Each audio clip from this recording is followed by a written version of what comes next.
এই বন্ধুরা, আজকে এগ পোচ দিয়ে ব্রেকফাস্টটা কমপ্লিট করে নিয়েছিলাম। দেন লাঞ্চেও আজকে অনেক কিছু ছিল। চিংড়ি মাছ দিয়ে পালং শাক, চিংড়ি মাছ দিয়ে ফুলকপি দিয়ে আলুতে তরকারি, চিকেন, স্যালাড, ডাল আর পাঁপড়।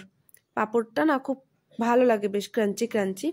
দেন সন্ধ্যাবেলা জিমে গেছিলাম, আজকে জিমে চেস্ট করেছিলাম। দেন হালকা হালকা ঠান্ডা পড়ছে, তো তাই জন্য একটু ইচ্ছা করলো যে না যাই একটু চা খেয়ে আসি। তো কটা বন্ধু মিলে স্ট্যান্ডে চলে এসেছিলাম, দিয়ে চা খেলাম।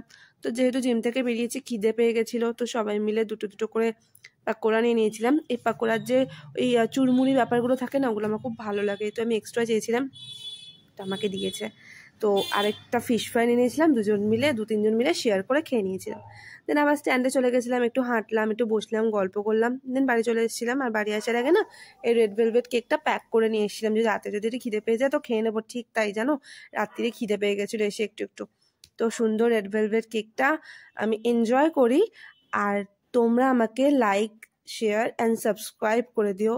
সো আজকের জন্য এতটুকুই, টাটা।